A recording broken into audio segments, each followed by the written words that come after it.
Hello, we are live for Digital Marketing Masterclass. My name is Chris Carr. I am the president and CEO of Farotech. And today we have Todd Smith, our VP of Partner Growth. Today we are talking SEO. Todd, welcome to the show. Hello, Chris. Thanks for having me again. Awesome. So you're in the hot seat today. Today we are talking about something we hear about a lot, and that is the way it's been framed to us is, what's the importance of vetting an SEO provider? Because what happens here is that we have seen a lot of scenarios where people come to us and they had really grand expectations and they said, hey, I want to do SEO, and it didn't work out, and they come back really jaded. And then they almost figure they don't think SEO works at all, Sure. And so I think a lot of that could have happened, a lot of that could have been prevented if they just knew the right questions to ask. Yep. And so today, as we're sort of talking about how do you vet a good SEO provider, we're going to go through a number of different questions. First off, I think the first one I want to talk about is what kind of value does an SEO agency, provide? Well, I think the largest, sort of the biggest overarching value is the fact that at Farotech, we talk a lot about systems, not solutions. So we put together a system that's going to get you critical keywords on Google and Bing. So I like this analogy just because it's coming up pretty quickly, Chris. January 1st, what's one of your New Year's goals going to be? For me, it's the same one every year. I'd like to lose about 30 Lose weight. Okay.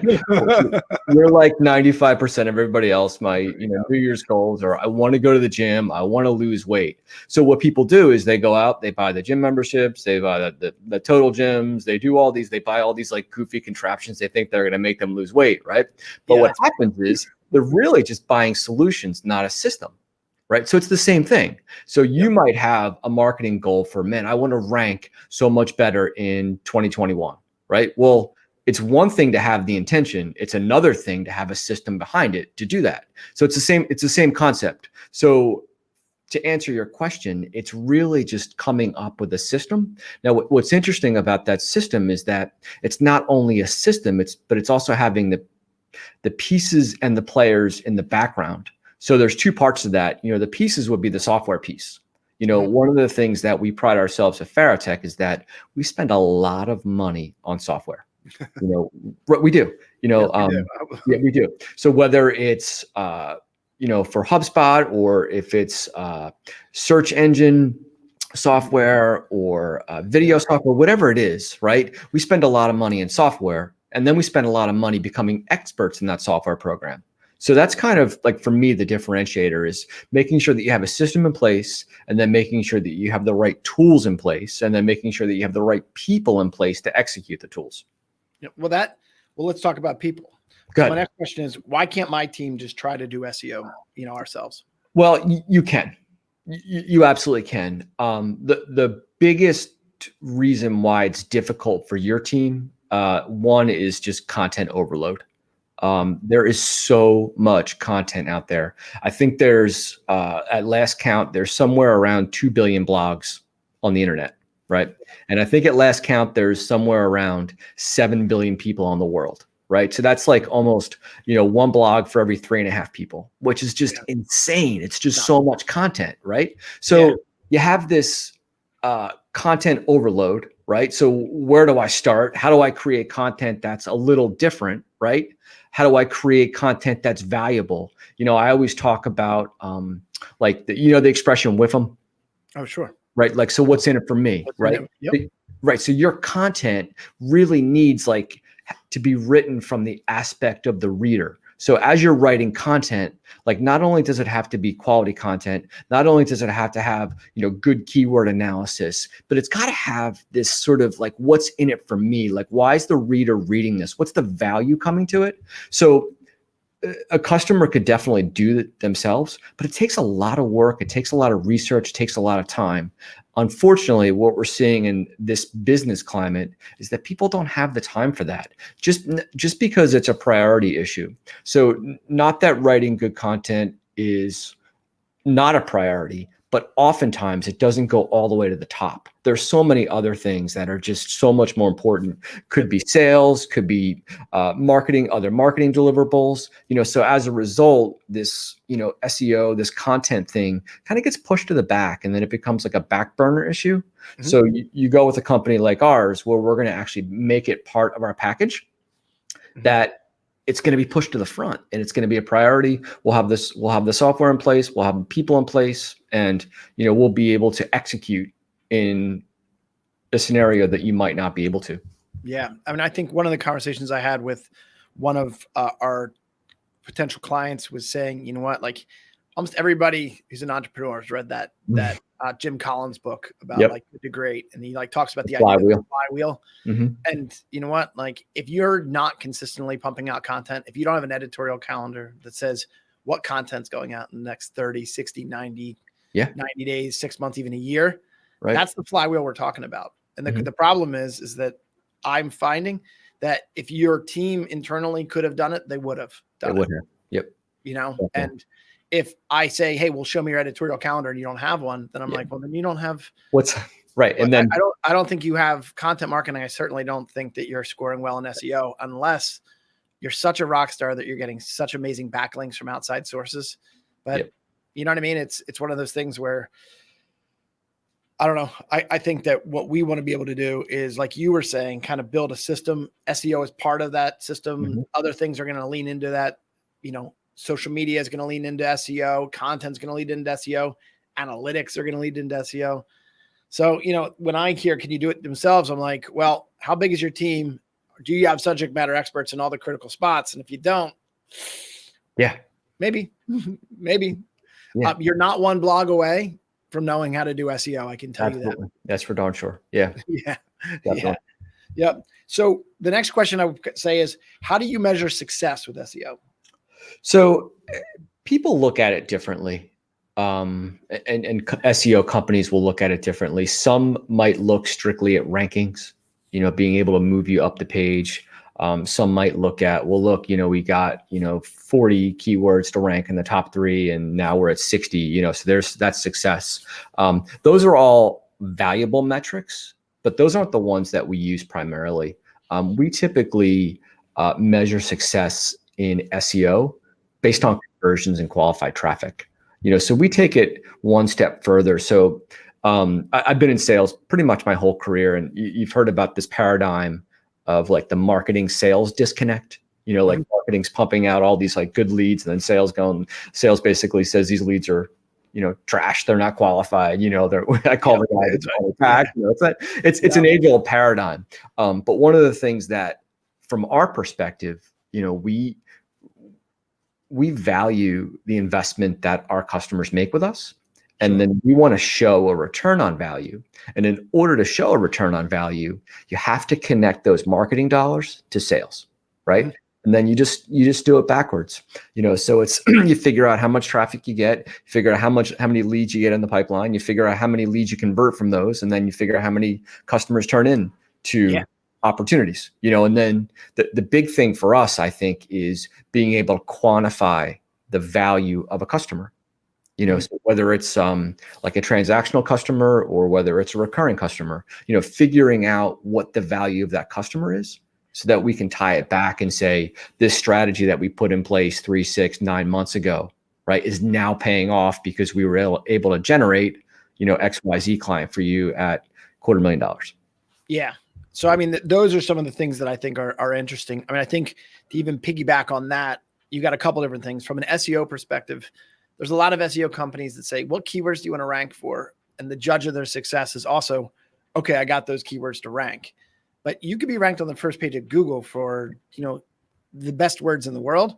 Right. That doesn't mean that it's actually converting. Mm-hmm. And so I think one of the things that we strive to do is say, hey, you know what? We're going to figure out what keywords are going to bring qualified traffic.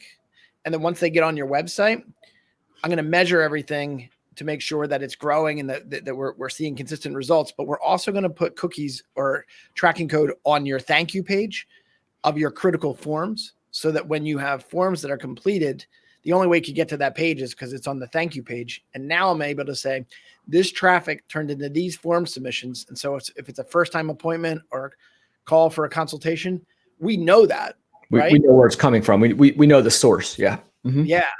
And so I think that is where we kind of leave other SEO companies in the dust, because they're just saying, oh, we just bring traffic. And here we say we bring qualified traffic, and it's on us to make sure that it converts. Absolutely. I like it. Yeah. Good one. Yeah. So, so that's where I think, that's where I think most SEO companies are going to fall short. And that's where I felt like we saw a need in the market. And that's where we kind of delivered. Okay. Now, I think that you have a slide prepared for, you go and you build this SEO system. Yep. How long does SEO take to work? Okay. I can answer that in 2 words. You ready? Go. It depends. It depends. Yeah. Oh, source, isn't it? Did you hate that? It's actually one of those things that's very difficult to answer. But basically, this is our guy, Neil Patel. You might be familiar with him if you've read his stuff. It's fantastic. He's like, I kind of call him like the Elvis of digital marketing. Oh, definitely, without a doubt. That's how nerdy our industry is. When you look at that guy and you're like, what a stud. He probably has blue suede shoes on right now. No, exactly. But actually, I actually recently read a blog where he answered this question, and he answered it with, it depends. And then he wrote this massive blog and threw in a whole bunch of variables, but we just sort of summarized it for you here. So obviously key factors are keyword difficulty, competition, and then it goes on from there. But he would basically say that you probably have 4 months for low competition, almost a year for medium, and maybe even longer for high. Interesting, because it's one of those things that's really difficult. Like when we talk to our customers about an SEO strategy, just because of the type of people that we are, we want things Amazon quick. We want to be able to place an order and get it tomorrow. We want that instant gratification. And I call SEO, I call content writing, I refer to it as a slow burn. It's just one of those things that has to be developed, and it has to be tweaked, and it's got to be consistent, like you talked about with the editorial calendar. It has to be systematic, and you have to be patient. Unfortunately, it's one of those things that you can't get into the SEO game and find out that you've got these 3 or 4 keywords and you want to rank tomorrow. That's not going to happen. So one of the things that we do on the sales end is, I love to set expectation for client. So it's one of those things that we really have to keep, sort of beating that drum, and sense that, hey, this is something you have to do. You have to do all the research right now. You have to write all the content right now, and then you have to schedule it out. But give me a year to get back to you on that. It's a challenging thing. But and that's where I think that if you are just trusting SEO alone, you're gonna have problems. And so what I mean by that, is when you go and you say, Mr. Client, you're gonna pay me for 4 months and you might not even see results. He's gonna be like, that's crazy. You know what I mean? Where do I sign?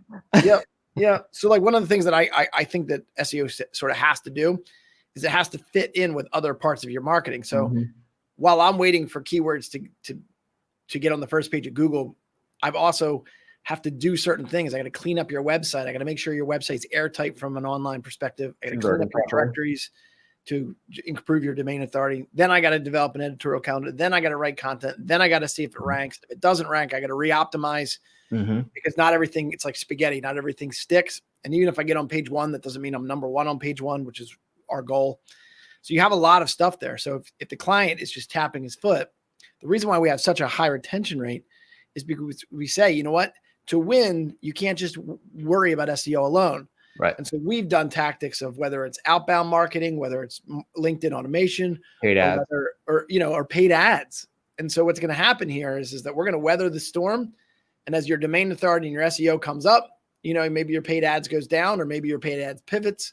But, I think if you just go SEO alone, you got to have a very patient client base. Right. And that goes back to your first question, which basically is, when you vet somebody for SEO, Make sure that they're not selling SEO as the only solution is really it. You know, like they can't present SEO as the magic bullet. Yeah. Because it's not the magic bullet. Yeah. It's a solution that's part of a larger system. I mean, assuming that they don't have other vendors doing the other stuff too, I'm in 100% agreement. Like if you're hanging all your hopes on one solution, right? That's why we say systems, not solutions, because you're one algorithm change away from losing everything. Absolutely. And it didn't just hit SEO, it hit Facebook, across the board. It hits ads, it hits everything, you know? Everything. So yeah, I mean, like one other thing that I was just even thinking, it hits everything. It's like online stores used to exist before Amazon. You know, they did. Now it's just like, how do you compete with Amazon? And so all these online stores are just like saying, you know what, I don't even know whether it's worth the time and energy to put my stuff on Amazon, put my stuff on my own site. They're going to go to my site, see it, and then try to buy it off of Amazon, you know? So yeah, so that's one of the things. So final thing, I'm a new client. I come to Farotech. I say, what are the first steps? What does that look like? First step for us, pretty much with any new client, is we talk about a gap assessment, and I think we have a couple recordings on gap assessment, so go back and watch those. But the first step really is any type of SEO analysis, and we usually tie that into our gap assessment. You really, from our perspective, you have to baseline where you are.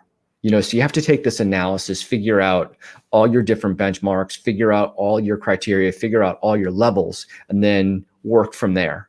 So it's one of those things that it's built into our gap assessment, huge piece of it, because the SEO functionality, as you talked about, touches all other pieces of content within the solution. So that initial SEO analysis is huge for us. And I would recommend getting a gap assessment from Farotech. And also, please watch those videos if you're not familiar with it. It is our 3 to 5 year roadmap that's going to help you, 5x, 10x leads. So, in closing, I'm gonna kind of follow up on what you just said. I think one of the things that I think is also going to be important in that process, the reason why we do a gap assessment is because it's literally a 2-month deep dive, and a large portion of that is SEO. And we use the analogy with clients all the time.